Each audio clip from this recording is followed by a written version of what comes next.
Hello mga bata! Magkabigin here, science teacher for today. And welcome to our grade 7 science class! Yay! Today we're going to learn about scientific method. Kailan mo ani niya mga bata? Siya si? Ha? Inyong silingan? Uy! Kinsa ganito? Si? Yes! Correct! Si Albert Einstein. Very good! Usa siya ka? Sa to? Okay, very good. Correct. Usa siya ka? Scientist. A very genius scientist. Unsa di buhaton sa scientist? Okay, yes. A scientist is very curious about the world, how things work, and why it works. They are interested in inventing new things and making things that already been invented to make things even better. While ang scientists naghimo sa ilang discovery and experiments, they follow a series of steps to discover the answer of what, how, and why it works. Scientific method involves a series of steps that are used to answer scientific questions by making observations and doing experiments. There are 7 steps of scientific method. 1. Ask question. 2. Do background research. 3. Formulate a hypothesis. 4. Test your hypothesis. 5. Analyze the data. 6. Draw conclusion. The last step, communicate the result. The scientific method, when followed properly, can help you figure out answers to some important questions. Like a scientist, you are curious about the world. Di ba when we were younger, we keep on asking our parents about the world around us. As a child, we are very observant sa atong palibot. So daghan kay tag questions like, nganong blue ang sky? Yes, we keep on asking questions like what, how, and why things happen. As you look around the world and wondered about things, then you are observing. Observation is the beginning of everything. Observation requires of using one or more of your 5 senses.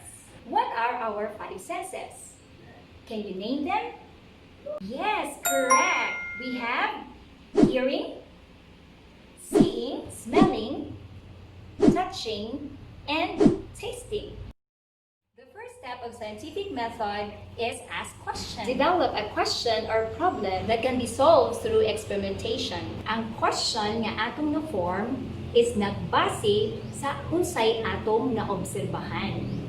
The second step of scientific method is do background research. Gather information about sa atong problem or question. There are ways in gathering information about our problem. Number 1, recall past experiences. Maybe naa kay similar experience before na imong ma-associate sa imong pangutana. Number 2, interview resource person. These are people that have knowledge about your topic or question. 3, go to the library, read as much as you can about your topic to see what you can find out. Number 4, research online. The data you gathered from doing the background research is the basis for your hypothesis. Do you remember the next step? Okay, yes. The third step is formulate a hypothesis. It is an educated guess or a possible answer to our question. Generally use a statement, if blank, then this will happen. Example, if the soil temperature rise, then plant growth will increase. The fourth step of scientific method is to test the hypothesis. Develop and follow procedure to conduct an experiment. This includes the materials nga imong gamiton sa imong experiment. The result of your experiment must be measurable. The fifth step of scientific method is analyze results. Pwede siyang i-modify or baguhon ang procedure if needed. Confirm the results by retesting. How many times ka mag-retest? Once? Twice? thrice? Yes, very good. 3 times nato siya i-retest. Nganong kinahanglan man nato i-retest atong results? To ensure the accuracy of the results. These results can be put into tables, graphs, and photographs. The 6th step of scientific method is conclusion. After analyzing the results of your experiment, we are going to draw our conclusion.